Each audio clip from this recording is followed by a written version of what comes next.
Verset 11. Et si l'esprit de celui qui a ressuscité Jésus d'entre les morts habite en vous, celui qui a ressuscité Christ, qui a ressuscité Christ d'entre les morts, rendra aussi la vie à vos corps mortels.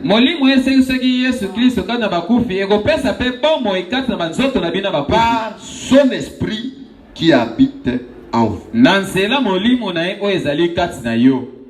Je suis dans Luc chapitre 24. Je commence au verset 36. 46. Il leur dit, ainsi il est écrit que le Christ souffrirait et qu'il ressusciterait de mort le troisième jour. Et que la repentance et le pardon des péchés seraient prêchés en son nom à toutes les nations. À commencer par Jérusalem. Vous êtes témoins de ce chose. Et voici, j'enverrai sur vous ce que mon Père a promis. Mais vous, restez dans la ville jusqu'à ce que vous soyez revêtus de la puissance d'en haut. Paul dit, vous avez commencé à régner sans nous. Vous vous proclamez chrétien sans le Saint-Esprit.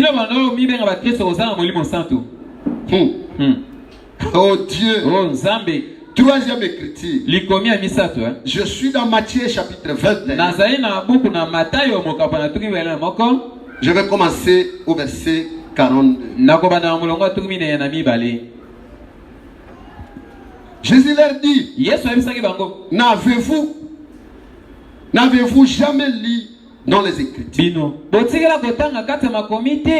la pierre qu'on rejetait ceux qui bâtissaient est devenue la principale des langues. C'est du Seigneur que cela est venu. Et c'est un prodige à vos yeux. Dieu notre Père Céleste, nous sommes là, Père.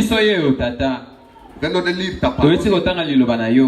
C'est bien toi l'écrivain. C'est toi qui peux en donner. Nous pouvons lire 1000 écritures. S'il n'y a pas quelque chose qui descend pour vivifier cela, ces écritures seront alors que la Bible dit la lettre de l'écriture, c'est l'esprit qui donne. Viens vivifier pour ton peuple. Et cela sera paix. Nous croyons que tu es ici parce que nous sommes rassemblés à toi. Donc tu as dit que alors je crois que tu es ici. Bénis la parole jusqu'à la fin pour ta propre gloire. Au nom du Seigneur Jésus. Amen. Amen. Vous pouvez vous asseoir.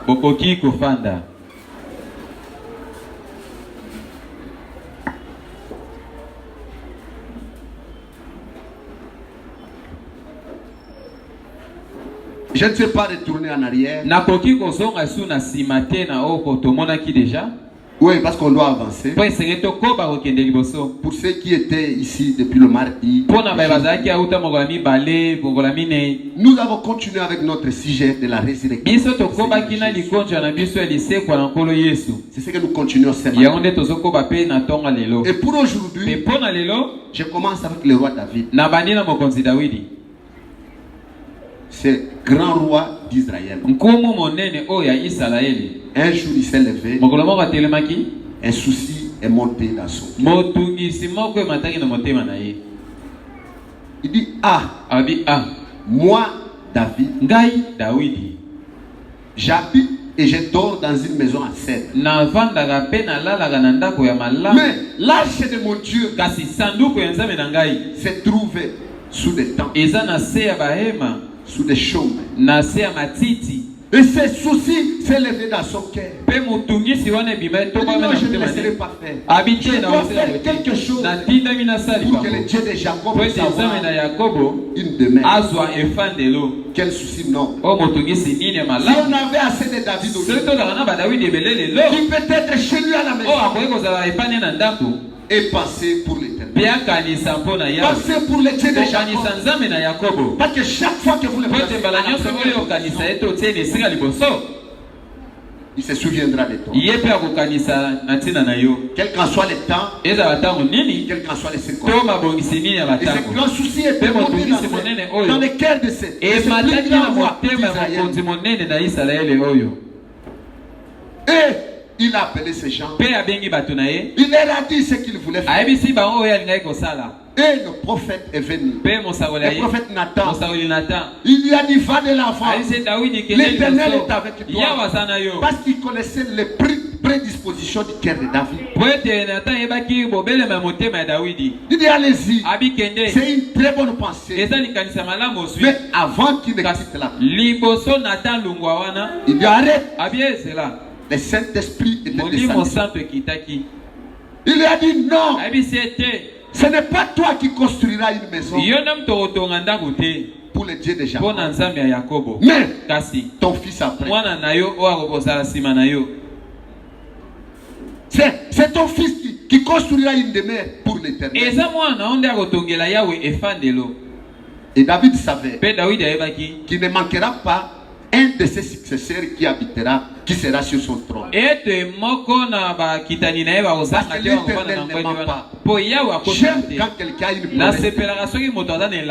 Quand Dieu lui a promis quelque chose, tu ne mourras pas. Avant que cela ne se passe. Oh, je me souviens un jour, quand j'étais au clinique Ngaliema, mourra là, alors je savais que c'est tout. Et les nouvelles sont parties que notre frère Jonas était une sœur qui a entendu les promesses que Dieu m'a faites et qui me connaissait. Elle a dit aux gens, il ne mourra pas. Parce que ce que Dieu lui a dit n'est pas encore accompli. Quelqu'un qui a la promesse, c'est un acteur de film. Il ne meurt pas. Même si le bombe descend ici, pourquoi? Parce que tu as la promesse.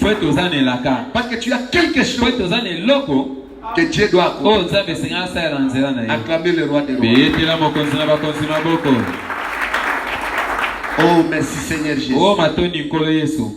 Et savez-vous où ce temple a été comment Dieu a fait pour que l'endroit soit trouvé pour la construction de ce temple? Un jour, Dieu a suscité David. Il était assis, il s'est levé et il a appelé son général. Il lui a dit, va dans tous les pays, fais le dénombrement.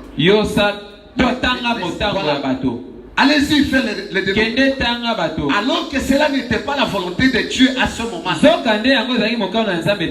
Joab lui a dit, il dit au roi, qu'Israël soit multiplié en deux ou à 3. Comment le roi doit demander le dénombrement maintenant? C'est moi le roi. Allez-y. Il s'est imposé. Et le général a accepté. Il est allé pour faire le dénombrement. Ils ont fait le dénombrement pendant peut-être 6 mois. Et ils sont entrés. Ils lui ont donné les rôles. Ils lui ont donné les montagnes. Les enfants d'Israël. Quand ils ont terminé à lui donner les enfants d'Israël, le cœur de David il a senti qu'il était en dehors de la volonté de Dieu. Il a senti qu'il a fait quelque chose qui était en dehors du plan. Et David est tombé à genoux. Il a commencé à demander, Seigneur, pardon, pour que j'arrive à faire ça. Je comprends que ce n'était pas la volonté. Non, c'était trop tard. Quand tu priais, demandez à Dieu alors que le ciel a déjà arrêté la chose. Frère, vous pouvez pleurer du matin. Dieu, s'il a un plan dans ta vie, il ne changera pas parce que tu as pleuré. Voilà pourquoi la Bible dit, les disciples ils ont demandé à Jésus, Maître, montre-nous comment prier. Jésus leur a dit, priez comme ça. Notre Père, Jésus, que ton nom soit sanctifié. Là, tu as élevé. Que ton règne vienne. Que ta volonté. C'est facile. Comme elle se fait. Quand un homme accepte la volonté de Dieu, il a avancé quelque part. Oui, frère. Quand tu as avancé quelque part. Mais quand tu refuses sa volonté, oh Dieu,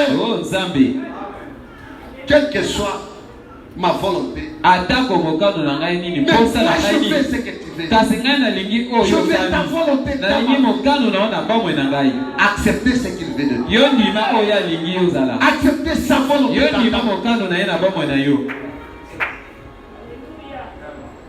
Et David a commencé à pleurer. Il a commencé à gémir. Il a entendu, on a toqué là-bas dans la cour.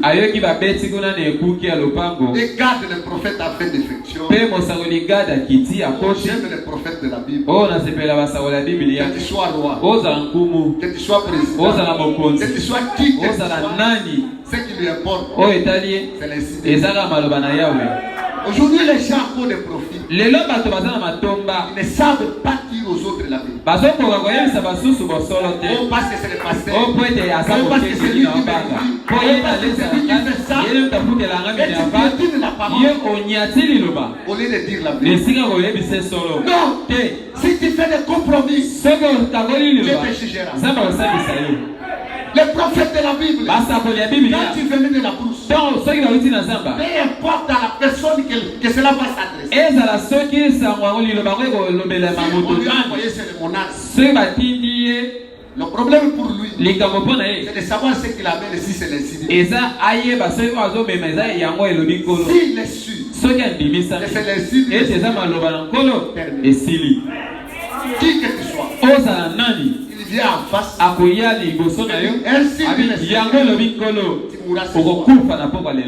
Même si vous le tuez avant, lui, il a dit ce que Dieu dit. Non, faites ce que Dieu veut que tu fasses. Moi, c'est comme ça qu'on m'a surnommé fils de Jimla. Oui, Mika. Lui-même devant la mort, il doit d'abord cracher la vérité. Après, même si on le tue, c'est le pape fait problème. Acclamez le roi. Et Gad est entré dans la cour. Quand David l'a vu,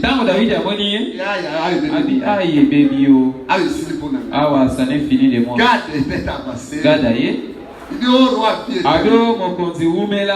il y a quelqu'un qui m'a envoyé. Et parce que tu viens de faire, il n'était pas connu. Alors choisis ces trois femmes. Fais vite pour que j'aille donner réponse à celui qui m'a envoyé.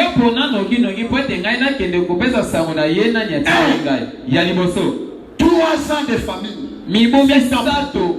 Des grandes familles à Jérusalem. 7 ans où Jérusalem sera décimée avec la famille. Ou bien 3 mois de fuite. Où tu vas commencer à fuir tes ennemis. Ils vont te pourchasser, ils vont te faire et tu vas fuir. Et ils seront derrière toi. Ou bien 3 jours de peste. Où les gens vont tomber. Les gens vont mourir en cascade. C'était terrible. Tous les trois fléaux étaient durs pour le roi David. Il ne savait quoi choisir. Mais les rois étaient, les prophètes étaient, il dit choisis vite. Parce que la personne qui m'a envoyé attend la réponse. Je dois rentrer pour dire. David était dans l'angoisse. Voilà pourquoi, frère, ayez de problème avec les gens. Ayez de problème avec des gens. Pas avec Dieu. Qui parlera pour toi. Il est seul quand il prend ses décisions. Il est seul. Alors n'ayez pas de problème. Faites tout pour être à notre avis. Et David était dans la grande détresse. Il était dans la tourmente. Et David a réfléchi. Et je sais qu'il a très bien. Il a tourné vers le prophète.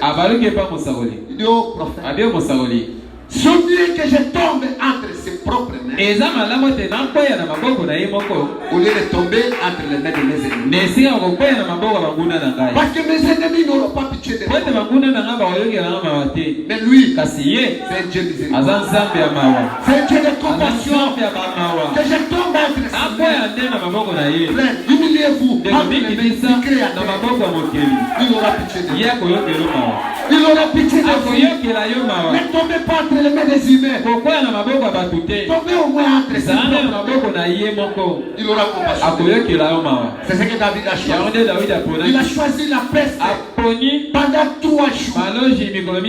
Et l'ange de la mort s'est déchaîné. Il a commencé à tuer les gens en Israël. Depuis le matin jusqu'à 12 heures. Ils sont tombés dans les 60 000. Les gens mouraient à cascade. Et la détresse était grande. Pourquoi? Parce que quelqu'un a désobéi à la voix de Dieu. Écoutez, je parle avec tous les cas. Si tu es un enfant de Dieu et qu'un jour tu iras au ciel, chaque péché que tu commettras, Dieu te le jugera sur la terre. Il te fera payer ici. Pourquoi? Au ciel tu n'auras aucune punition. Chaque grain concerne, on les moissonne juste pas. Voilà pourquoi la Bible dit. Vous posez la question. Vous dites que les méchants prospèrent. Pourquoi? Et leur punition c'est là-bas. C'est dans l'autre côté. Je n'ai rien à voir avec Dieu. Il fait de péché. Je sais. Il va les juger. Il sera dit à leur endroit. Mais toi, tu es son fils. Tu es sa fille.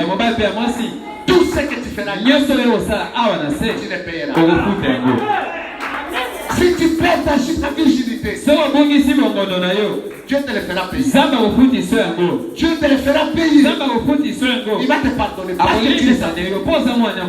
On ne devient pas fils de Dieu. On est fils de Dieu. Et il n'y a rien qui peut t'enlever dans l'économie de Dieu. Alors viens. Dieu t'a connu avant la fondation. Tu resteras fils.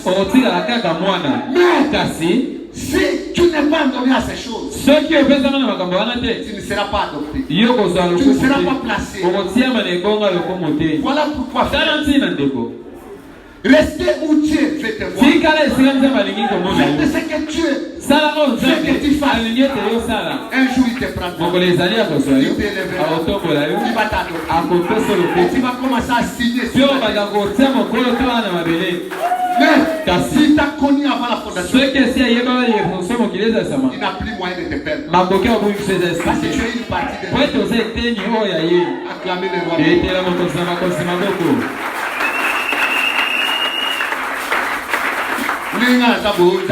Tel que je suis là, attendez, comment cela va se faire? Et Dieu, s'il y a une chose qui fait changer même le programme de Dieu. C'est la répentance. Quand un homme s'y milite devant Dieu, quand il s'abaisse devant son Dieu, il pêche. Regarde ce que j'ai fait. Regarde ce que j'ai fait. Regarde ce que j'ai fait. J'ai honte de moi d'en arriver là. Père, je suis désolé de faire ce que je fais. Pardonne-moi. Cela change le monde. C'est la vraie repentance qui fait changer à Dieu sa pensée. Et quand David s'est humilié, il a pleuré. Ce n'est pas arrivé 13 heures. À 12 heures, Dieu a écouté les cris de son homme. Il a dit à l'ange, arrête, ne tue plus les gens. J'ai vu les larmes de mon sang. Et garde le prophète. Il est venu. Il a dit à David, ainsi dit le Seigneur. Il a vu tes larmes. Va dans la montagne. Chez Aravna. Et pas Yaravna. Va là-bas. Va offrir un sacrifice à l'Éternel. Et ce fléau sera. Et David a pris ses hommes. Quand quelqu'un a déjà la volonté. Moi je ne fais pas. Tes prophétiques, tu as fait ceci. Mais Dieu ne donne pas la solution. S'il est Dieu, il peut te dire ce que tu as fait. Mais Père, je l'ai fait. Maintenant, que dis-tu? Tu dis que je fasse quoi? Je suis en train de dire, qu'est-ce que tu veux que je fasse? Et Dieu te dira, fais ceci.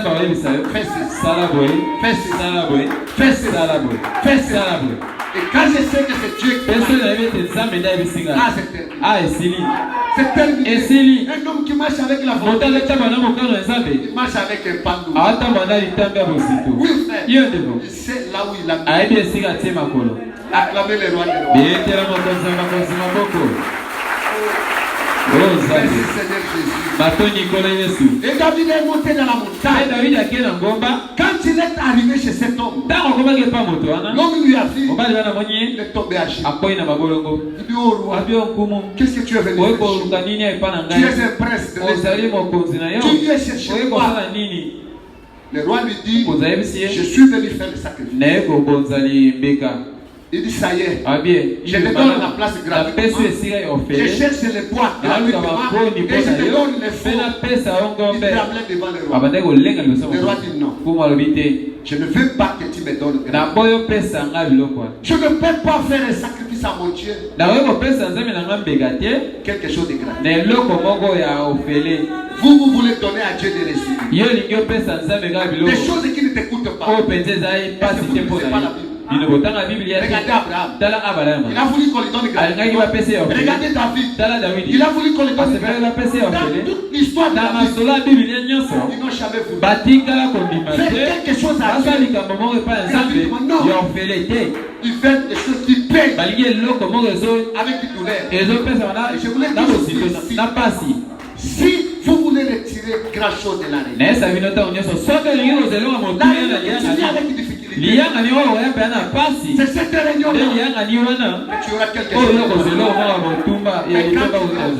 Et si tu viens là, c'est tu es déjà là endormi. Ils ne sont pas encore terminés avec Bazoya. Non, si ils viendront vous faire. Si Kuna ça va, ça sera. Il a déjà préparé. Elle a mangé. Un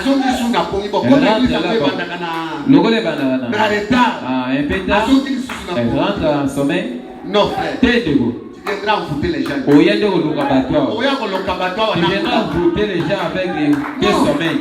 Quand on se réveille le matin, on sait qu'on va adorer les rois des rois. Oh, que Dieu bénisse Apolline. Et son mari. Elles viennent presque les premières personnes de l'église. Mais ils habitent où? À Gombe. Très loin d'ici. Il y a des gens qui sont Mais qui arrive à l'état. Mais ils viennent avec tous les transports. Mais ils arrivent à ça. Frère, tu n'auras pas raison. Il y aura quelqu'un tu ne manqueras pas de témoins. Alors vous devez donner à Dieu quelque chose qui t'écoute. Faire un sacrifice pour lui. Et cet homme a supplié David. Il a dit non mon roi. Prends ça, tu es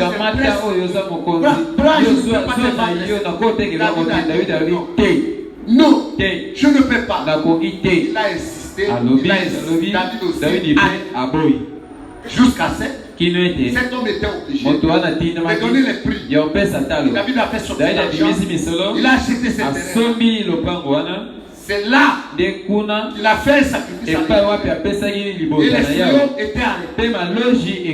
Et c'est à cet endroit-là le temple de Salomon était construit.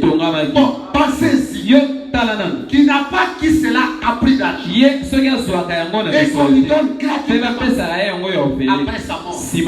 Après qu'on ait construit. Et la famille de cet homme-là élève que cette terrain ici. Qu'est-ce qui serait la suite? Non, donnez à Dieu quelque chose qui te fait. Votre sacrifice. C'est ce que Dieu veut. Acclamez le roi des rois.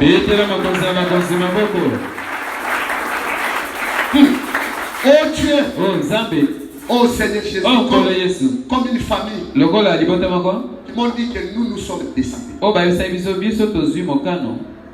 Avant que Dieu n'ait une parcelle ici, nous n'avons pas besoin de la parcelle. Tout ce que nous aurons, nous allons donner jusqu'à ce que Dieu d'abord ait une parcelle. Je dis, quel passé noble. Quel passé noble. J'ai dit, c'est ce passé qui a logé David. Lui étant le grand roi. Il dit non, je ne continuerai pas à dormir dans une parcelle. Alors que l'arche est sous le temps. Est sous les choses. Et quand il a eu ce souci noble, David n'était pas injuste. Il a tué les gens. Il a fait tout ce qu'il a fait.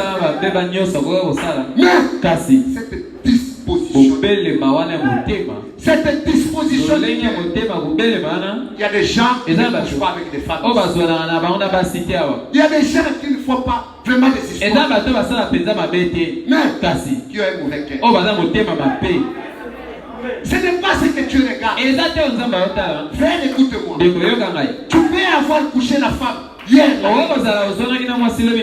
et que tu viens aujourd'hui. Tu déchires ton cœur. Dieu peut traiter avec toi. Mais c'est quelqu'un qui est vierge. Dieu voit le cœur. Dieu voit la façon de déchirer. C'est la chose que Dieu voit. Il ne voit pas tes péchés. Si nous regardons si c'est comme ça, je ne sais pas ce que nous sommes. Tu ne regardes pas. Il regarde la décision. Il regarde la cité. La décision qui sort de toi. C'est la chose que Dieu regarde. Acclamez le roi de Dieu. Oh, merci Seigneur Jésus. Et ce fléau était arrêté. C'est là que le temple de Salomon était construit. Alors, pour construire ce temple, les préparatifs ont commencé déjà depuis David. Alors quand le roi David et le roi Salomon a accédé au il a envoyé des messagers partout à travers le monde pour qu'ils puissent tailler des pierres par ici et par là. Il a envoyé des messagers pour qu'ils puissent couper du bois, les cèdres du Liban, et les bois de sandales. Il devait couper là-bas. Il a appelé ce bois. Parce que pendant le règne de Salomon, c'était la paix. Et ça qui t'a moment ya kimia. Et ben les hôtels ça n'avait pas de problème avec les rois des Kuna mindondo za ite na bakomo mosusu. Tous les rois les chrétiens. Bakozinyo so wana bana Salomon. Na boya abiga ina kimia. Il typifiait le millénium. Yo e ben les hôtels ça milanga. Bokonzi na Salomon. Il a envoyé fait atinda ki bastinda mina Israël nyonso. Na di participa là. Et c'est là. Pe batu kuna. Ils ont commencé à faire les préparatifs. De babane ko sala mabongisi. À tailler des pierres. Ya upapanga mabanga. Pour la construction de la maison de l'Éternel. Et ils ont taillé ce pied. Ils ont taillé ce pied. Ils ont taillé ce pied. Quand le travail était tellement par-ci par-là à travers le monde, alors on devait commencer à expédier ces choses. Ils ont embarqué ça dans les ports de Jopé. Et ils sont mis dans les charrettes. Et ils ont commencé à acheminer ça en Jérusalem. Et les histoires sont arrivées. Ils ont commencé la base. Frère Branham dit, la Bible dit, pendant 40 ans, ils ont construit le temple. Il n'y avait pas de bruit. Pourquoi? Parce que les cils ne se faisaient pas scier. Toutes les pierres étaient taillées. Il prenait les pierres, il les plaçait à l'aide. Chaque pierre était taillée. C'est le Saint-Esprit qui a fait ça. Ce n'est pas un homme. Parce que les histoires n'étaient pas taillées sur place. Pour qu'on les prenne sur mesure. Les histoires étaient taillées au Gabon, au Rwanda, au Burundi, en Tanzanie, chacun taillé à sa manière. Mais quel mystère! Comment ça doit se faire? Et quand ils ont rassemblé ces choses, il n'y avait pas de discordance. Donc, ça assistait normalement. Et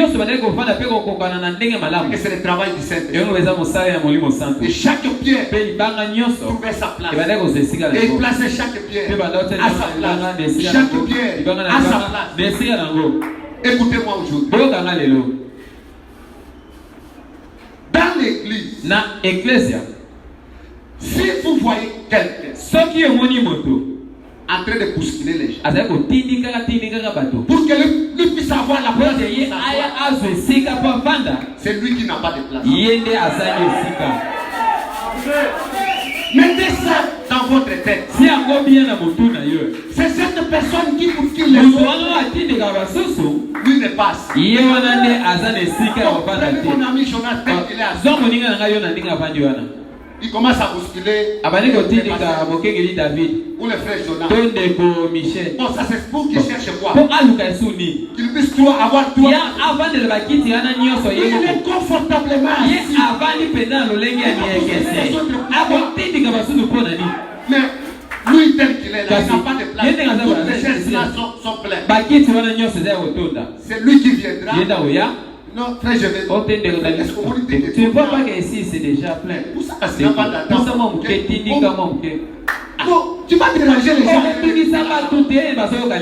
Les chaises sont déjà là.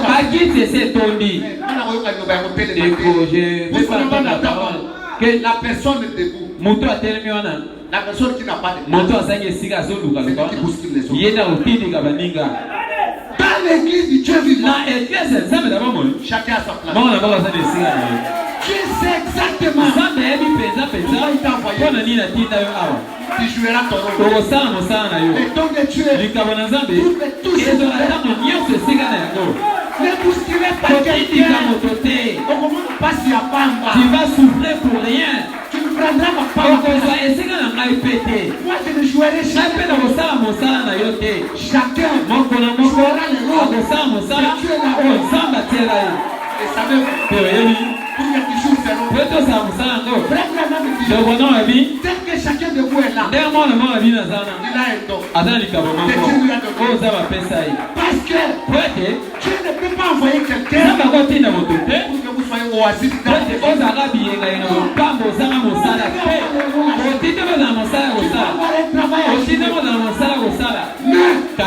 le remplissage du Saint-Esprit C'est ce qui donne ta place.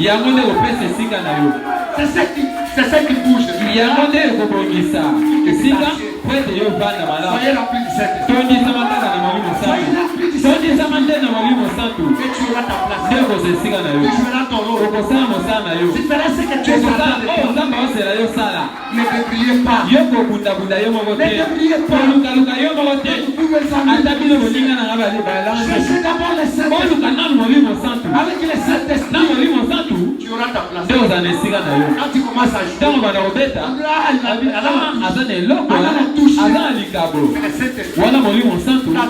et il est en train de vous filer pour que tu te sois.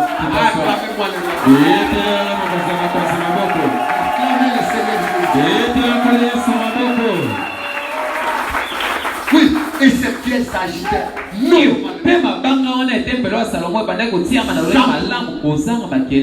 Sans bruit. Oh, il est venu accuser. Toi seulement te fait du mal. Oh, Tu es quelle sorte de frère? Tu es quelle sorte de sœur? Quelqu'un qui se plaint, c'est lui qui a tort. Oh, j'aime David. Les grands rois d'Israël, quand on l'a chassé du trône, et qu'il allait comme un un escroc. Un homme qui n'avait pas de pied. Il a craché sur lui. Il ne s'est pas plaint. Papa n'a rien. Votre père connaît. David a dit au David a eu Papa n'a rien. ton père connaît. Dieu sait Zamba Ebi.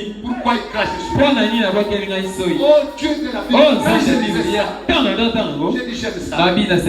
Quand Dieu veut te donner ta place, c'est dans la douleur. C'est dans la souffrance. Ne passez pas le chemin que nous avons choisi. Non, tu auras ta place à rien.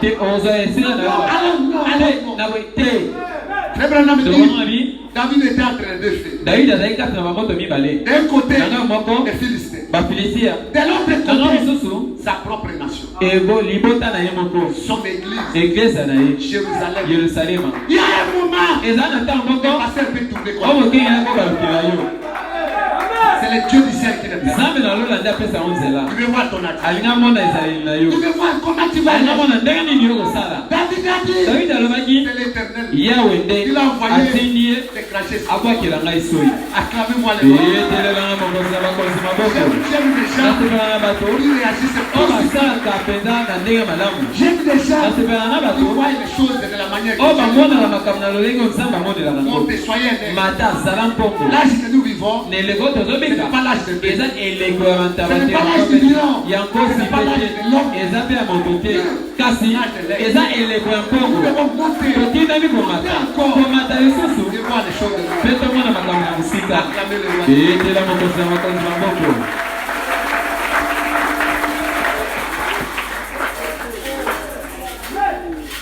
Alors comme devoir, pour que je n'oublie pas. Tu vas venir à l'église ici. Dis-toi que tu dois avoir un rôle à jouer.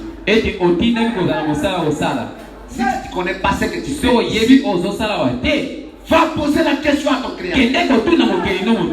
Pourquoi tu m'as envoyé dans cette église? Quel est mon rôle? Qu'est-ce que je dois faire? Qu'est-ce que tu veux que je fasse?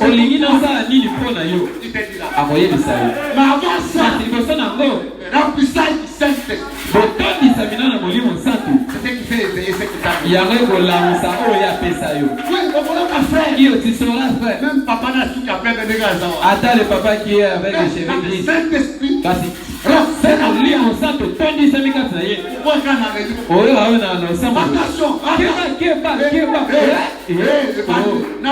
Avec tes pères, ça commence. Attention.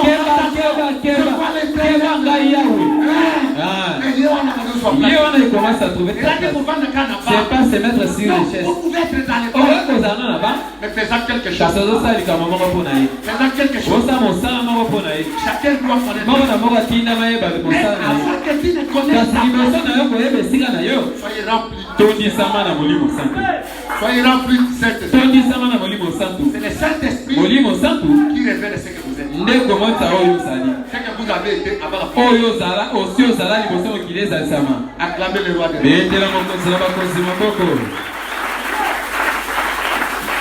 Nous ne voulons pas des vagabonds dans la maison de Dieu. Des vagabonds, des gens qui ne font rien. Non. Vous devez faire quelque chose dans la maison de Dieu. Israël est l'église. Israël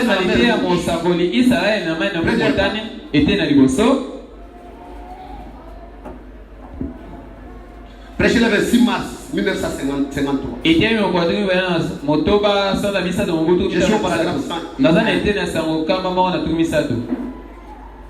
Écoutez.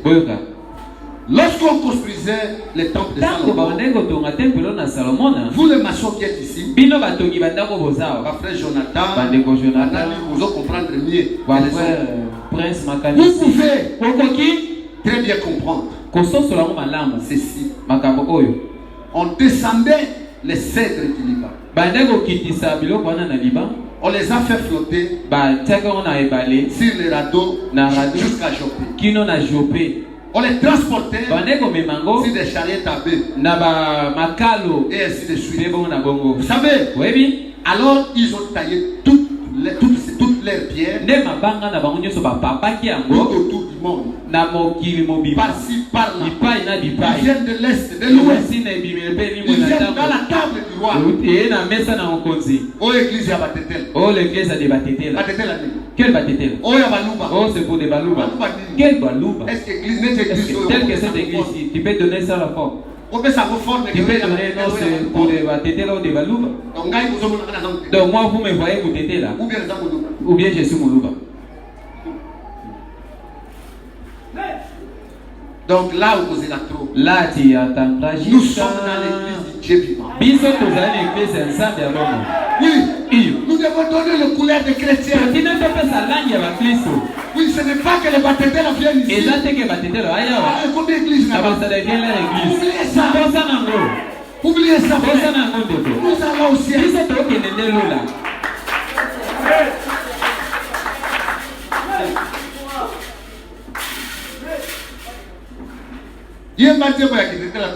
Chante la chanson Batetela, mais on va danser. Hein, de Moïse. Oh Dieu. Oh Zambé. Et nous aimons le Seigneur pour ça.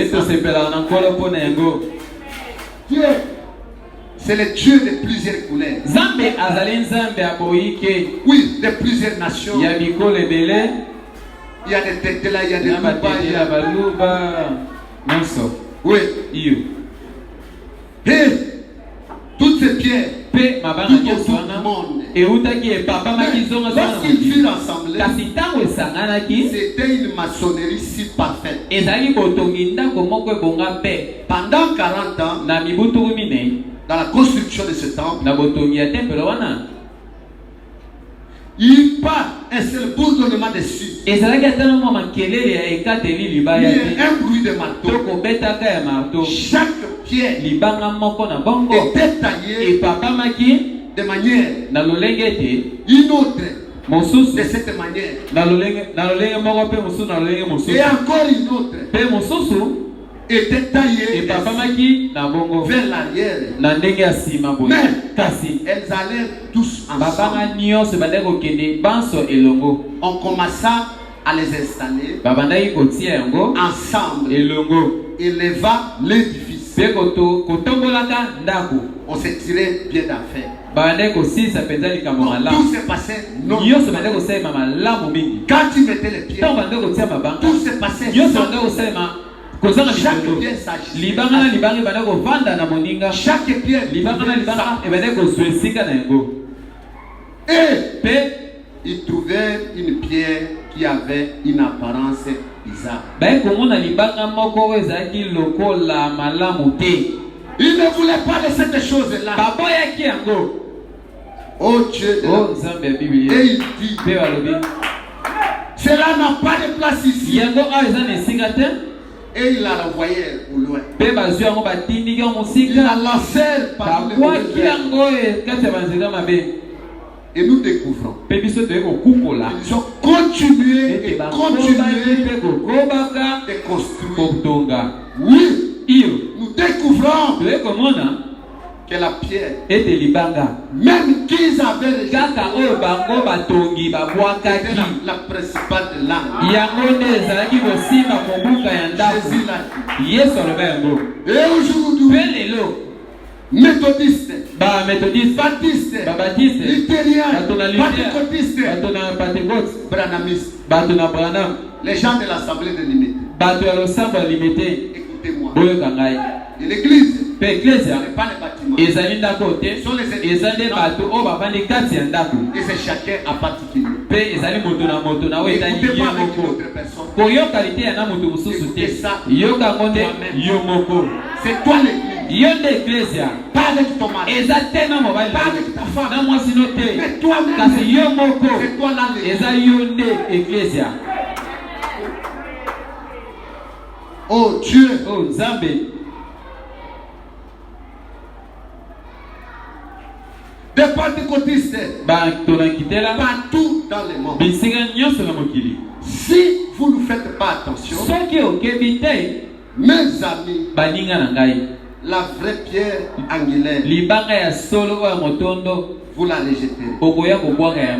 Et la pierre angulaire, dans la construction de cette maison spirituelle, et le Saint-Esprit. Et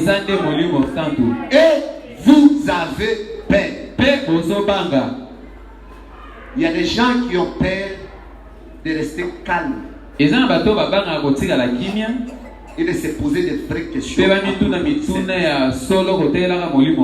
Tu as peur de quoi?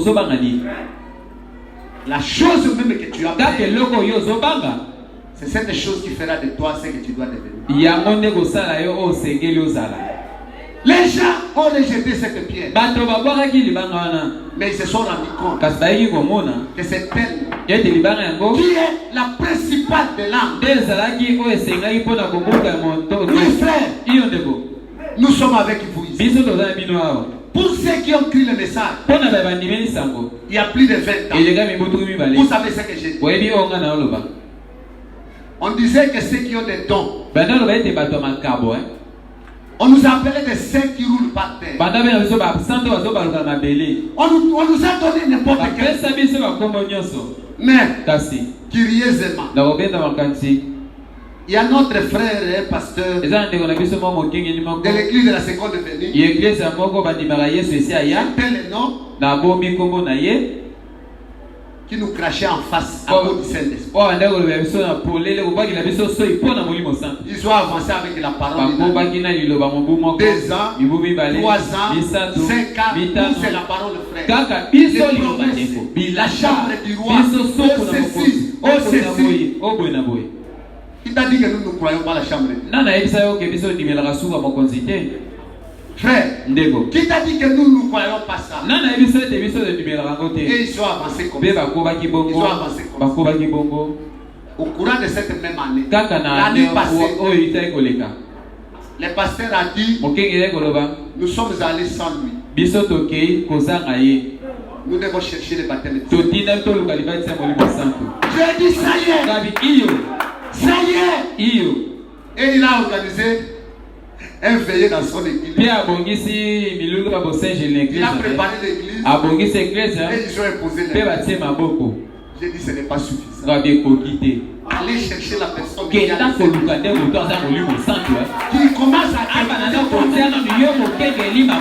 que toi tu reçois le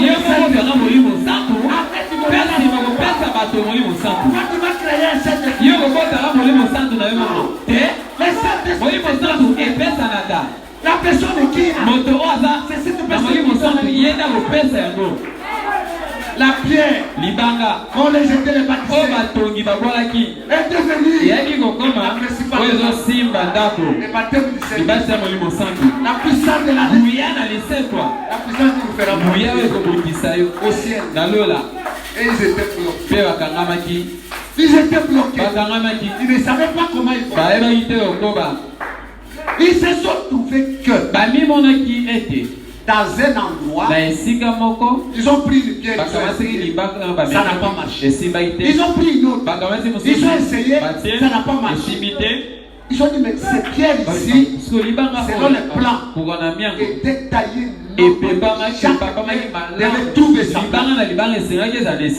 Mais comment cet endroit on ne trouve pas la pierre? Et ils étaient blancs. Ils ne savaient pas quoi. Et l'édifice était arrêté. Frère, ne continuez pas sans le baptême du Seigneur.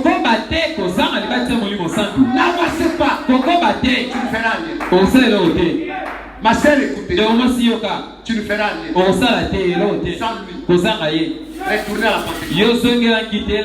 Retournez à la puissance. Retournez au baptême du Seigneur.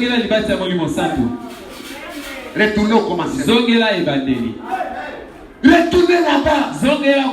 Tu ne sauras pas avancer. Sans cette puissance de la résurrection. Et j'aime les gens sincères. Je lisais le pasteur Bouchou. Il a fait un fascicule. Il a mis les citations. Il dit ça. C'est ce que les autres ont. C'est ce que Pierre a fait. C'est ce que Branham a fait.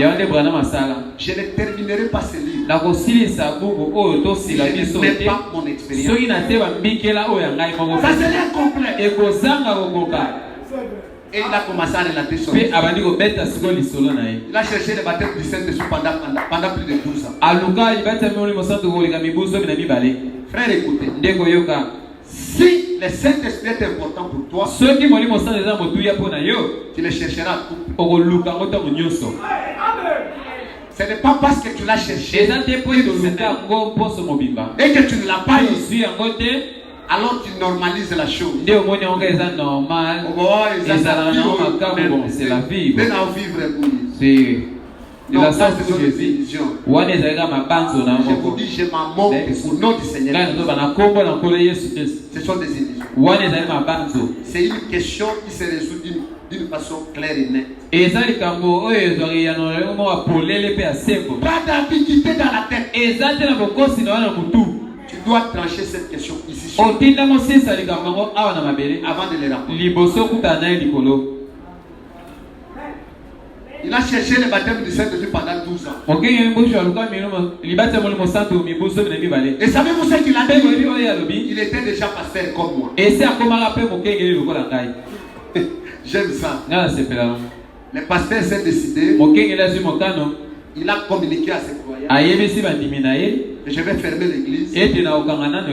Nous allons vendre et nous allons partager l'argent. On va vendre l'église et parce que je ne peux pas continuer ça. Il dit, quand je lis à propos du Saint-Esprit et que j'ai vu son importance, je ne voulais pas me consoler parce que je prêche et je me fais des illusions que j'ai le Saint-Esprit. Non. Il dit, je me suis destiné de vendre l'église et de partager l'argent aux croyants. Parce que je ne pouvais pas continuer comme ça. Pendant 12 ans, il cherchait le Saint-Esprit et il n'en avait pas. Pour toi, tu vas penser que peut-être le Saint-Esprit n'est même pas destiné. Frère, est-ce qu'il y a quelqu'un qui a cherché l'argent? Parce qu'il a cherché, et il n'en a pas trouvé. Il dit, je ne cherche plus l'argent. Non, la Bible dit, cherchez-les comme un trésor. Cherchez-les comme un trésor. Quand tu ne l'as pas aujourd'hui, tu l'auras demain. Quand tu n'as pas demain, tu l'auras après-demain. Quand tu n'as pas ce mois, tu l'auras le mois prochain. Quand tu n'as pas le mois prochain, tu l'auras l'année prochaine. Tu l'auras parce que tu tu en as besoin. On ne peut pas l'avoir aussi si on n'en a pas besoin. Si on est négligent. Non, frère, il faut prendre les choses au sérieux. Comme un frère qui m'a envoyé. Il dit, papa, que Dieu te bénisse. J'avais une maladie. Donc beaucoup de pasteurs ont pris. Mais je n'ai pas eu la solution. C'était comme un pendant beaucoup d'années. Et il a commencé à avoir paix. Il dit, comment je vais en finir avec ça? Il dit, quand tu m'as entendu parler de l'enseignement ici, il a pris les choses au sérieux. Il s'est appliqué dans la prière. J'ai dit, j'aime ça. Frère Branham, si vous vous appliquez sur quelque chose de scripturel et que vous ne voyez pas les résultats, Dieu a menti. Une écriture écrite. Et tu prends ça. Tu dis, Seigneur, ça c'est pour moi. Et tu t'appliques dans la paix. Tu dois l'accomplir pour moi. Tu dois l'accomplir pour moi. Une chose scripturelle. Et un homme décidé de s'y appliquer. Tu ne vois pas les résultats. Dieu a menti. C'est fort. C'est fort. J'aime ça. J'aime comme ça pénètre. Alors ça c'est fort. À moins que la chose ne soit pas scripturelle. Mais si la chose est écrite et que vous vous y appliquez, vous verrez les résultats. Oh merci Seigneur. Merci Père. Et ces constructeurs étaient arrêtés. Vous serez arrêtés sans le baptême du Saint-Esprit.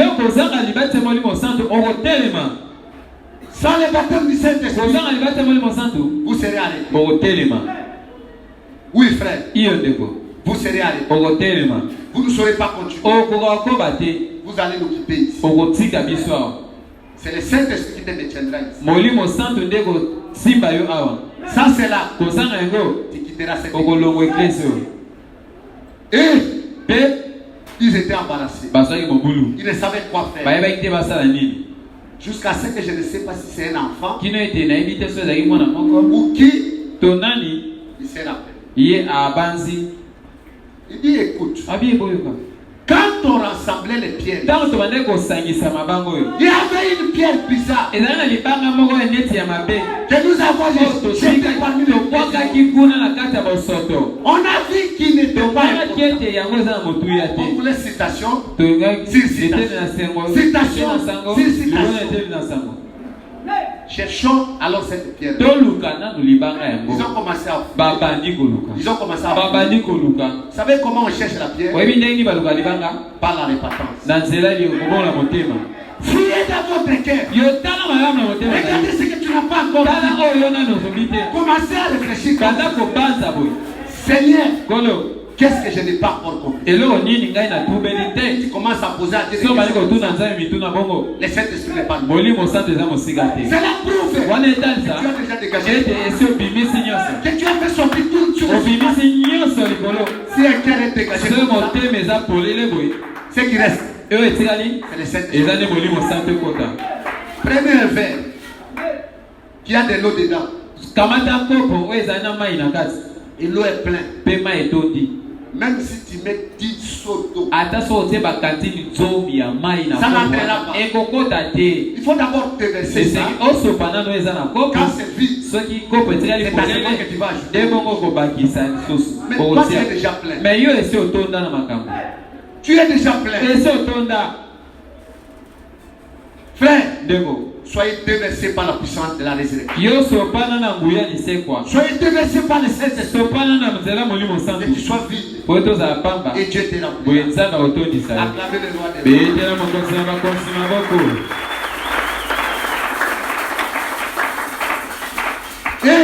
Et finalement, ils ont trouvé cette chose. Quand ils l'ont trouvé, ils ont fini par comprendre que cette pierre qu'ils ont rejetée, c'est elle qui était la principale. C'est elle qui était importante. Les baptêmes du Saint-Esprit. Oh frère bien-aimé. Écoutez ce que frère Branham dit.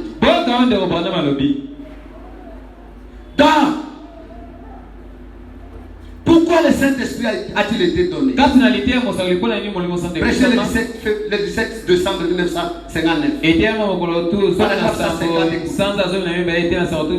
Écoutez comment les prophètes agissent les mots. Il est absolument essentiel et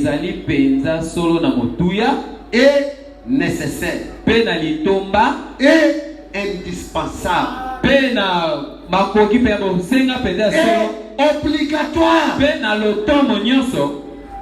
que vous recevez le Saint-Esprit maintenant. En effet,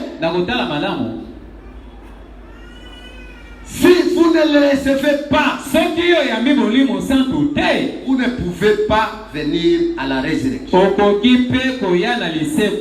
N'oubliez pas, je parle de la résurrection. Christ était ressuscité. La Bible dit l'esprit de celui qui a ressuscité Christ est en habitant. Cet esprit-là va vivifier moi. Quelqu'un qui a le Saint-Esprit, qui couche encore avec toi, tu n'es pas vivifié. Non, frère. L'esprit de celui qui a ressuscité Jésus n'est pas à toi. Ne te trompe pas. Ne te trompe pas. Tu n'as pas le Saint-Esprit. Cherchez le Saint-Esprit là encore. Tu ne viendras pas à la résurrection. Tu ne vas pas ressusciter. Oui, vous allez bien écouter un peu plus loin. Vous n'allez pas ressusciter. Si l'esprit de celui qui a ressuscité Jésus n'est pas en vous, vous ne viendrez pas à la résurrection. Non, vous ne viendrez pas. Et je ne parle pas d'un Saint-Esprit imaginaire. Un Saint-Esprit vrai. Un Saint-Esprit réel. Un Saint-Esprit sans se tromper dans la pensée. Chacun de vous, frère Branham dit, cette sorte de Saint-Esprit c'est rare. Ça devient rare aujourd'hui. Quelqu'un qui peut s'élever, il dit j'ai. Comment tu l'as reçu, frère? Il relate l'histoire aisément. La question principale parmi les disciples, aujourd'hui, si on pose à quelqu'un, frère, est-ce que tu as le Saint-Esprit? C'est comme si aux autres choses. Alors que c'était son cas parmi les autres. J'aime ça. Quand ils se rencontrent, comment ça va? Frère, avez-vous laissé le Saint-Esprit? Je l'ai reçu. C'était comment? Donc il y a un problème. Ah, c'est pas un problème. Oh, c'était ceci. J'étais dans tel endroit. C'est ta vie. C'est ta vie, frère. Comment tu vas oublier ta vie? Comment est-ce que cela te fera du mal quand tu te poses cette question? Ça sera un honneur. Mais aujourd'hui, si on pose aux croyants, est-ce que tu as le Saint-Esprit? C'est comme si on les gît. Non, ça. L'église d'aujourd'hui. Mais nous retournons là où il y avait des torts, là où il y avait la puissance, là où il y avait les parlers. D'ailleurs, frère Branham dit, un homme qui reçoit le Saint-Esprit, tout le temps, parlera.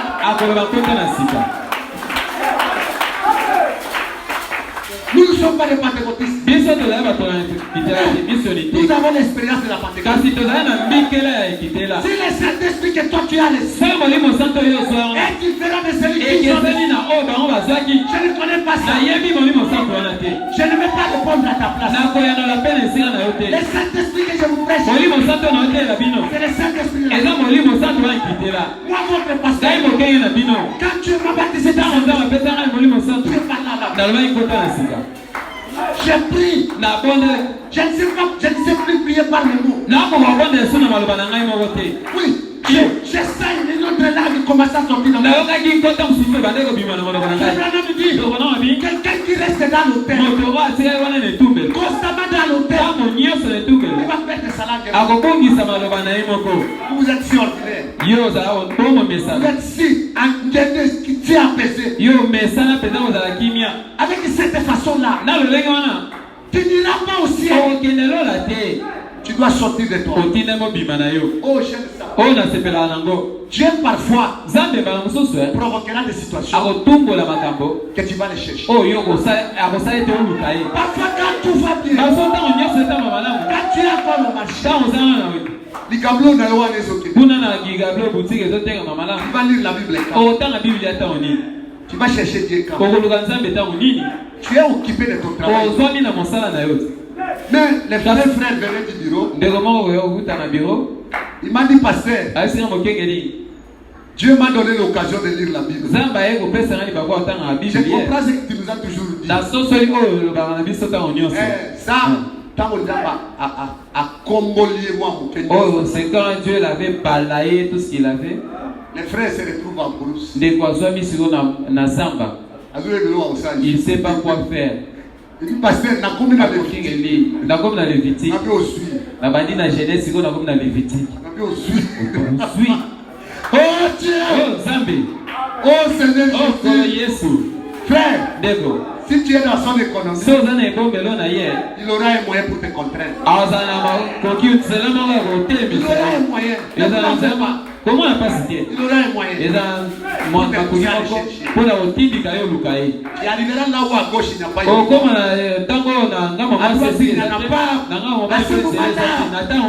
Tu regarderas au ciel. Tu regarderas vers lui. Tu chercheras les dieux de la Pentecôte. Tu chercheras les vrais dieux. Pas les dieux des illusions. Est-ce que j'ai le Saint-Esprit? Lentement. Frère, soyons sérieux. Soyons alors sérieux. Qui connaît la date qu'il a reçu le Saint-Esprit? Frère, quelqu'un qui reçoit le Saint-Esprit,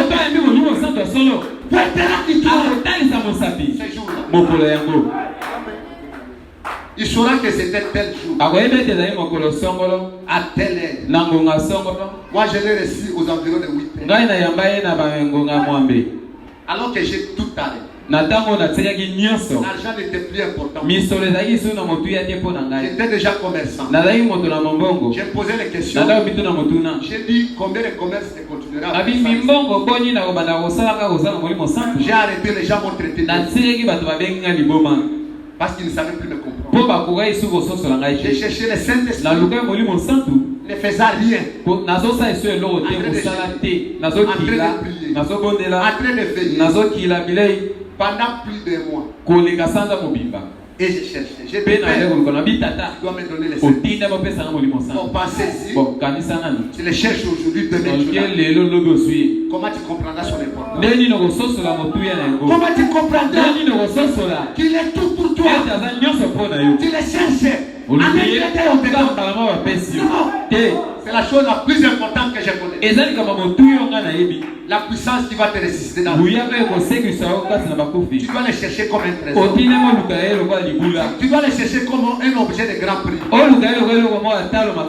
Oui, frère. Et quand tu les trouves, tu peux être là du monde. Tu connaîtras l'effet que cela produit.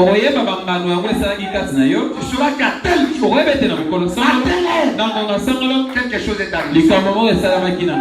Si cela n'était pas, je ne vous l'aurais pas dit. Oui, frère, je ne peux pas prêcher ce que je ne connais. Oui, je prêche ce que je connais. Je l'ai vécu. Je l'ai désiré. Et frère, me dit, quand cette question de la vie éternelle, quand cette question du Saint-Esprit n'est pas encore arrivée pour une question de vie, vous n'êtes pas encore prêt à la recevoir. Vous n'êtes pas encore prêt à le recevoir. J'aime quand ça pénètre comme ça. Et frère me dit, quand ça vient, ça doit produire des émotions. Quand est-ce que toi tu as crié? Depuis que tu as crié.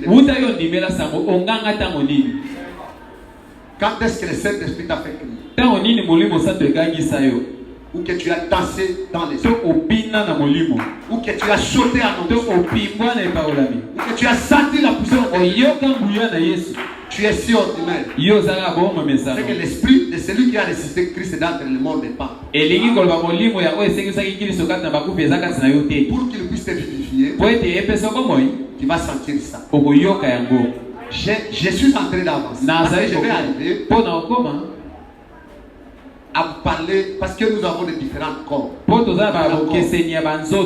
Je vais parler de ça. Vous allez comprendre qu'avec ce corps ici, vous n'hériterez pas le royaume. Le sang et la chair n'hériteront pas le royaume. Il faut que quelque chose vienne purifier ce que vous êtes. L'esprit de celui qui a ressuscité d'entre les morts venir habiter et vivifier vos membres. Tu es mort. Tu es morte dans le péché. Une femme qui vit dans le péché est morte quoique vivante. Si tu continues à te prostituer, à injurier les gens, tes membres sont morts.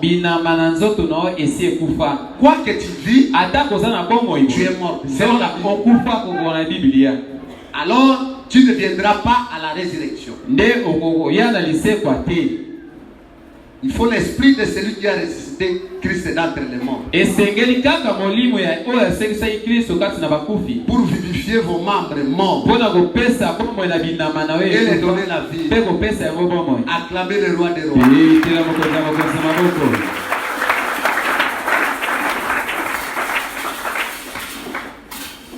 Oh, merci Seigneur Jésus. Écoutez, le Branham dit dans les casernes, la sauterelle, les gelèques et les assises. Prêché le 28 1959. Paragraphe 190. Il n'y a aucun passage dans la Bible. On n'a jamais reçu le Saint-Esprit sans sensation. Ça n'existe pas. Dans la Bible que moi j'ai, si tu reçois le Saint-Esprit, il y aura des émotions. Même si tu es la femme du pasteur, même si tu es le pasteur, Dieu, quand lui-même, Seigneur Jésus, quand toute la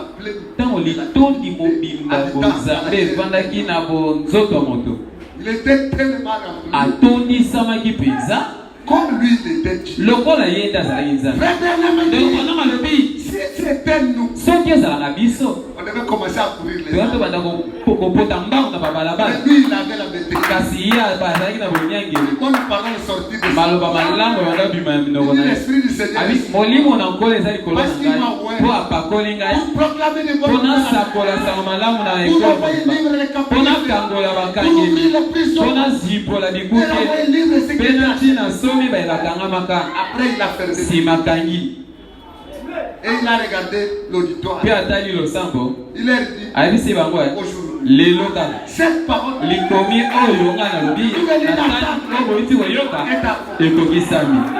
c'est tout Dieu dans l'homme. Mais un moment, quand il était tellement rempli, quand il descendait de la montagne avec ses disciples, la Bible dit Pierre n'a pas compris. Il a dit le Seigneur commence. Alléluia. Alléluia. Alléluia. Seigneur, qu'est-ce qui nous va? La Bible dit, il a tressailli de il dit, comment ça se comporter drôlement? A crier à il dit, je te loue, Père. Parce que tu as caché ces choses. Tu les as révélées aux enfants. Tu veux l'entendre. Les gens aiment. Il s'est comporté drôlement. Même Marie, la mère de Jésus. Quand cette puissance est elle a eu des émotions.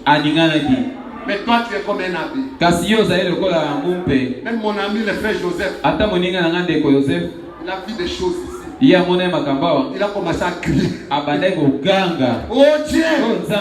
Oui, frère. Écoutez. On n'a jamais reçu le Saint-Esprit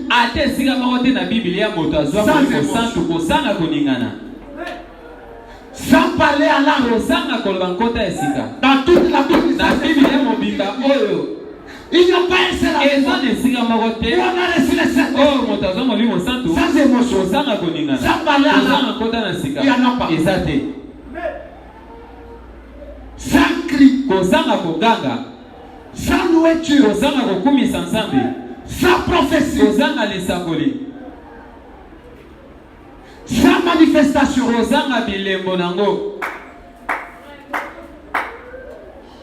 Il ne s'avançait jamais là pour serrer la main au prédicateur et dire que c'est terminé. Non! Chacun doit faire prêt. Que quelque chose d'étrange. La puissance qui te ramènera d'entre les vivants. Le Saint-Esprit de Dieu. La puissance de la résurrection. Oui. Parce qu'il dit que si l'esprit de celui qui a ressuscité habite en vous, l'esprit de celui qui a ressuscité Christ rendra la vie à vos membres morts. Oui. Pourquoi? Parce que c'est un esprit de vie. Tu seras un être vivant. Oui, frère. Ce n'est pas la vie animale. Non, ça sera une autre vie. Tu seras une personne vivante. Il lui donne le vivant. Avec la puissance vivante. Oui, frère. Et les gens vont s'agenouiller devant parce qu'ils verront quelque chose de vivant. Acclamez le roi de Dieu.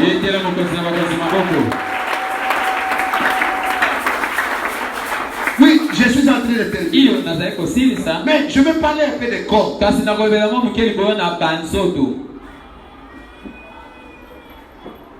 Écoutez, je prends d'abord 2 Corinthiens.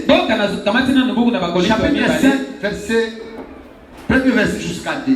La Bible dit ceci. Nous savons en effet que si cette tente que nous habitons ou je peux dire en d'autres termes, si ce corps que nous habitons,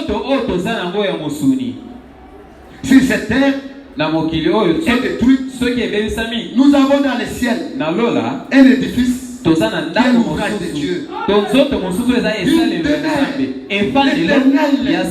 Qui n'a pas été fait d'homme. Aussi nous gémissons. Aussi nous gémissons. Surtout moi. Dans cette tente. Dans ce corps. Désira revêtir notre domicile. Nous gémissons, frère. Nous souffrons, frère. Mais Paul dit, si cette tente que nous avons, si elle est détruite, il y a un autre corps. Il y a une autre tente qui nous attend. Alors, comme je vous ai dit, selon Frère Branham, nous avons 3 corps. Retenez ça.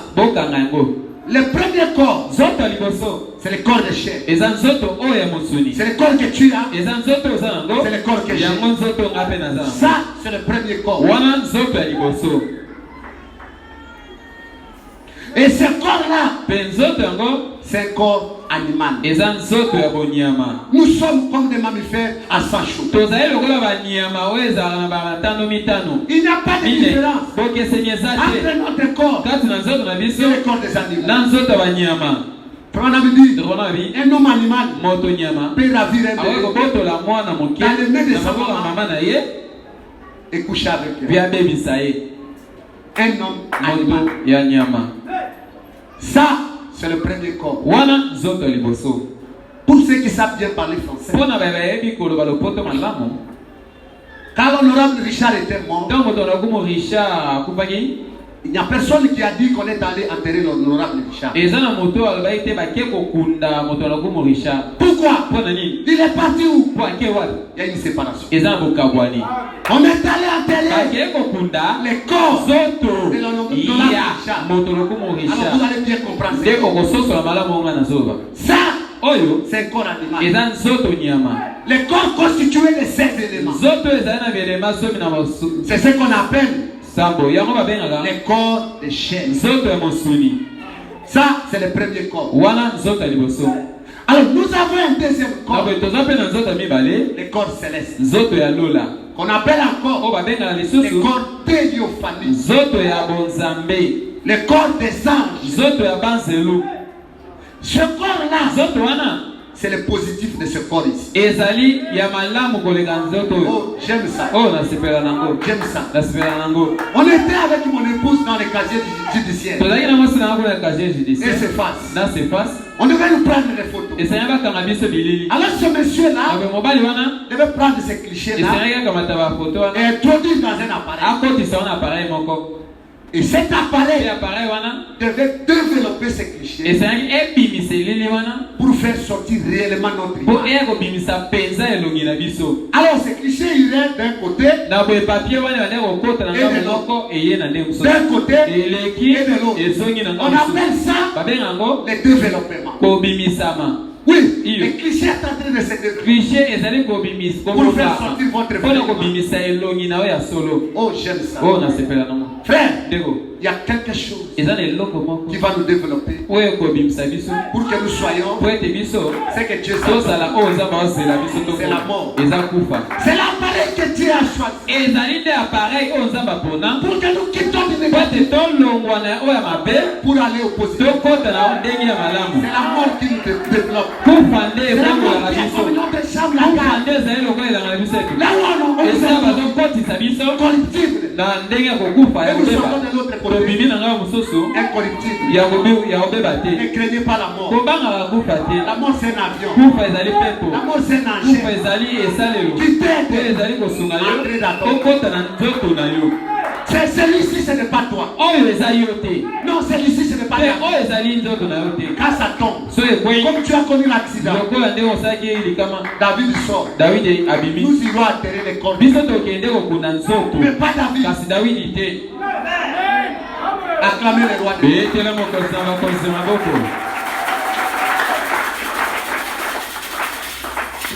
Alors, ce corps théophanique, c'est un corps céleste. C'est un corps qui peut apparaître et qui peut disparaître.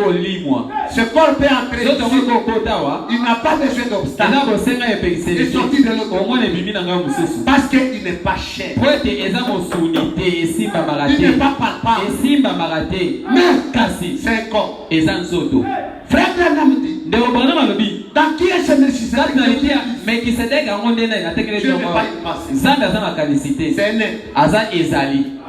qui habite dans une maison. Mais il est dans un corps. Pas notre corps ici. Mais ça nous a le corps théophanique. Frère Branham dit, Abraham, Moïse a vu ce corps. Un jour, il a vu le dos d'un homme. C'est un être humain. Mais dans un corps. Et c'est ce corps-là qu'on appelle le corps céleste. Le corps théophanique.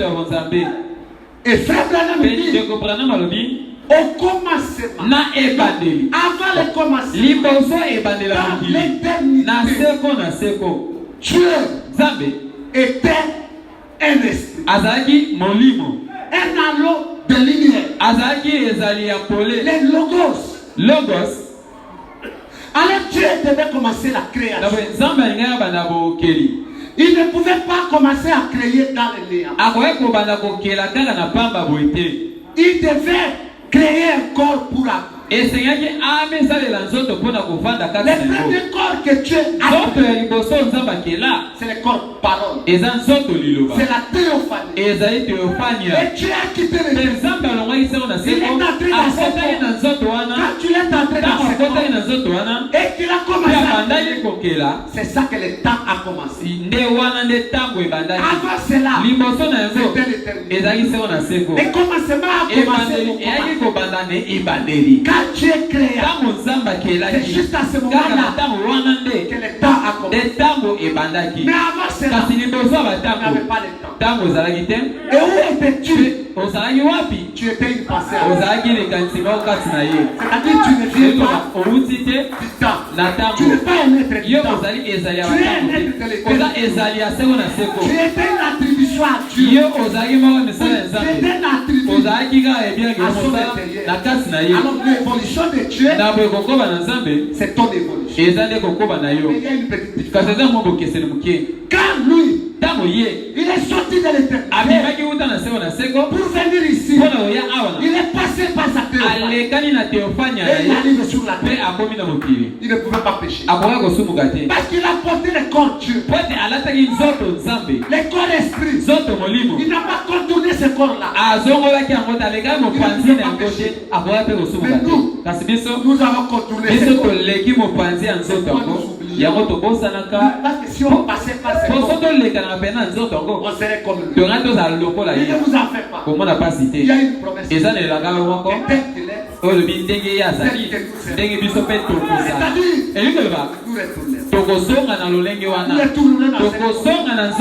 Dans la chose que nous avons fait, dans notre théophanie.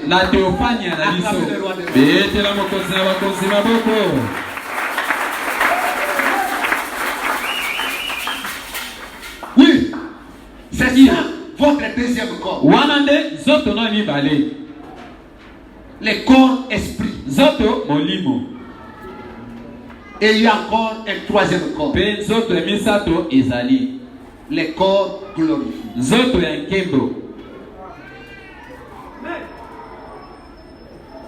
Quand Jésus était ressuscité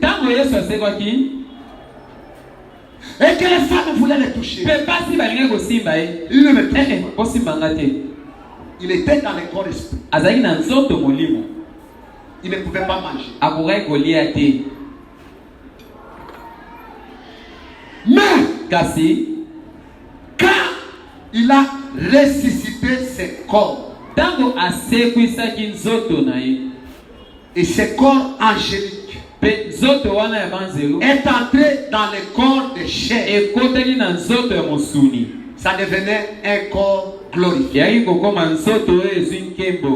C'est-à-dire, c'est le corps théophanique qui glorifie le corps de chair. Pourquoi? Parce que la chair et les sangs n'hériteront pas le royaume des cieux. Mais nous avons une fête. Que nous irons et nous mangerons. On mangera quoi? S'il n'y a pas la présence du corps de chair, il faut l'addition de deux corps. Le corps spirituel et le corps de chair. L'addition de ces deux corps fait un corps glorieux. Oui frère, à ce moment-là, tel qu'il est, tel que nous sommes. Le corps angélique viendra glorifier le corps terrestre. Et frère Branham, quand est-ce que ce corps commence à se former. C'est un corps que Dieu a prédestiné pour toi avant. Mais il dit, quand tu reçois le baptême du Saint-Esprit, Dieu te réserve un corps. C'est comme si ton corps naît de l'autre côté. Un autre toi naît. Celui qui n'a pas le Saint-Esprit n'a pas son corps. Il n'en a pas. C'est le Saint-Esprit qui te réserve ses corps. Alors cherchez le Saint-Esprit. Sinon tu ne viendras pas à la résurrection. Je pense que c'est trop calme comme ça et ça centre. Tu ne viendras pas à la résurrection si tu n'as pas ce corps. Et ce corps vient par le Saint-Esprit. Oui, c'est ce corps qui vient glorifier ce corps. Voilà pourquoi la Bible dit, si cet homme que nous habitons, nous avons un autre qui nous habite. Les corps célestes, les corps angéliques. Nous sortons d'ici et nous entrons dans un autre corps, dans un corps spirituel, dans les corps des anges. Et quand vous entrez dans ce corps, tel que Dieu est, c'est tel que tu es. Alors, frère bien-aimé, l'enlèvement, vous ne le goûterez pas si vous ne ressuscitez pas. Nous ressuscitons comment? Ce sont nos théophanies. Chacun de nous. Mais si tu n'en as pas, comment tu ressusciteras? Acclamez le roi des rois.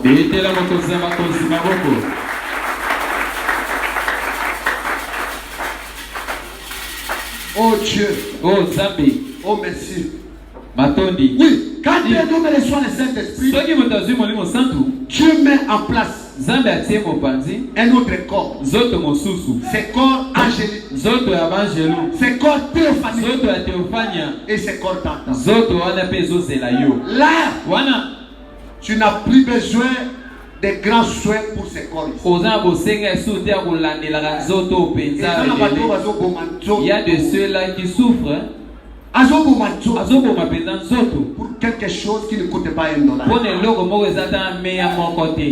Voyez ton corps là. Ça ne coûte pas $1.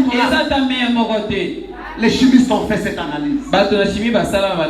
Si on te décompose, tu es moins $1. C'est 80 quelques cents. C'est ce que ton corps. Oui. Et on a posé la question à Frère Branham. Il y a un monsieur qui lui a dit, Frère Branham, je sens moi. Il y a des chiens qui se combattent. Il y a un chien noir. Il y a un chien blanc. Alors Frère Branham lui a posé la question. Il lui a posé la question. Il dit alors lequel gagne? Quand il se combat à toi, il dit celui que je nourris plus. Celui que je nourris plus. Frère, Dieu sait comment te coincer pour que tu puisses nourrir l'âme. Vous ne lirez pas la Bible au moment où tout va bien. Il faut que tu sois assez chrétien. Moi, quand j'ai terminé à lire la Bible, tout n'allait pas bien. N'attendez pas ce moment. Lisez la Bible. Priez. Lisez le brochures.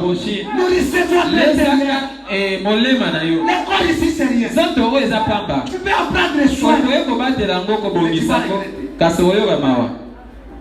On n'a pas enterré l'honorable Richard. On a enterré son corps. Oui, frère. Lui, il n'était plus là. Il était déjà sorti. Prenez soin de votre corps intérieur. Frère Branham dit, dans le corps humain, il y a un petit compartiment. Et les savons c'est là qu'habite l'âme. C'est là qu'habite la théophanie. C'est là qu'habite le corps spirituel. Oui, frère. Nourrissez cet être éternel. Prenez soin de lui plus que ses corps. Oui, parce qu'il y a des gens qui passent en avant leur vie. Et c'est la vie terrestre. Et c'est la vie passagère. Alors cherchez le baptême du Saint-Esprit. Parce que lui, il a été négligé. Les gens ont normalisé les choses. Voilà pourquoi chaque personne doit être tranquille pour se poser la question. Quand est-ce que tu as reçu le Saint-Esprit? Moi, je lève ma main vers le ciel. Aujourd'hui, c'est une bonne... C'est 24 ans. Parce que c'était à 99. Que le Dieu du ciel a pensé à moi. Je connais exactement comment cela est. Et quand c'est cet esprit a tu deviens un être double. Quand je lisais le pasteur, quand je lisais son expérience, j'ai dit ça y est. J'ai dit ça y est. Il a dit la première expérience qu'il a faite. Après qu'il ait reçu le Saint-Esprit. Savez-vous comment il a reçu? Après s'être décidé de fermer l'église. Ils avaient passé les Yankee. Il y a des pasteurs que nous avons. L'église les a gagné pour lui. L'église c'est ça qui gagne. Il ferme l'église pour le Saint-Esprit. Il va vous amener seulement là-bas, vous allez. Lui-même. Si le Saint-Esprit n'existait pas, je me suis trompé. Moi, il y a un Saint-Esprit. Un Saint-Esprit, frère. Je connais ce que j'étais avant ça. Je sais ce que je suis après ça. Et le pasteur dit, il a eu une invitation pour venir ici à Kinshasa. Il a décliné ça. Il a dit, je ne vais pas partir. Aucun des cas d'invitation.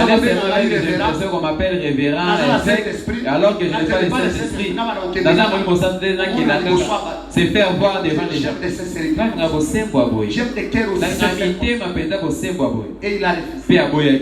Mais un jour, il était en train de monter. Il rencontre un de ses croyants.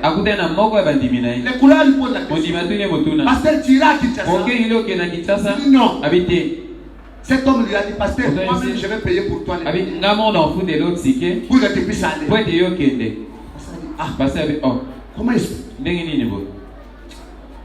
Je trouve comme si c'est la volonté. C'est comme ça qu'il va payer les billets pour venir ici. Dans la convention de Nonassis. Il arrive. Il trouve le pasteur Barouk en train de prier. Un malade vient. On lui pose les mains.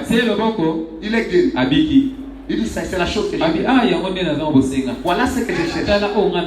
J'ai beaucoup expliqué. Mais je n'ai jamais fait ça. Et les gens criaient. Les gens sautaient. Les gens roulaient. Son cœur battait. Il dit, Seigneur, est-ce que je trouve grâce à Jésus? Seigneur, est-ce que tu me retourneras à vie? Seigneur, pardon. Et le pasteur n'a pas appelé les gens pour les imposer les mêmes.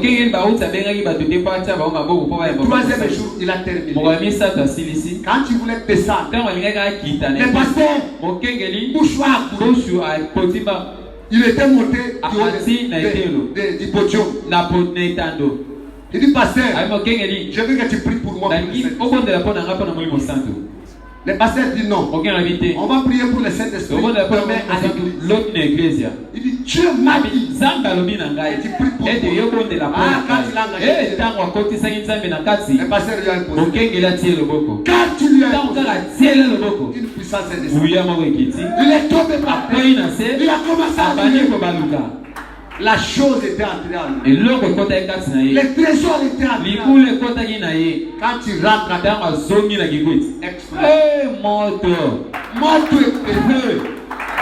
Les dieux de la Bible. Zambe na Biblia. Les dieux des apôtres. Zambe na batoma. Était devenu akoma qui a solo. Il peut tourner et pointer du doigt les jours, la date, les faits. Et c'est la preuve. Frère, si c'est le Saint-Esprit de la Pentecôte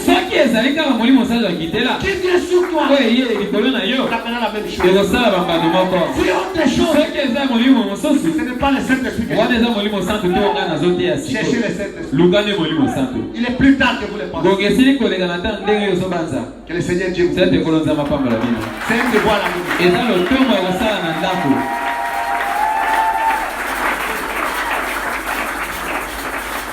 Mettez-vous debout.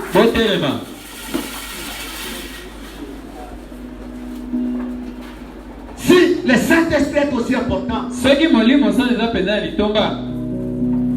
vous devez le chercher comme on cherche les trésors. Je ne vais pas vous tromper. Je ne vais pas vous amener dans l'église de la lettre.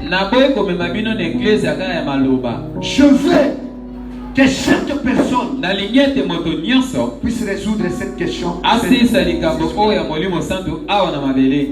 que si l'esprit de celui qui a ressuscité Jésus n'est pas en toi, tu ne viendras pas à la résurrection. Tu vas rester. Alors tu vas rester. Et je sais qu'il y a peu de gens qui iront au ciel. Cette vraie expérience du baptême du Saint-Esprit. Frère, on a dit que c'est rare. C'est rare. Mais que ce soit toi. Que ce soit toi, frère. Comme moi ici. Si on a une personne qui est au ciel, moi j'irai au ciel. Je vis les dieux de la Bible. Les dieux des apôtres. Moi je les vis. Exactement de la même façon.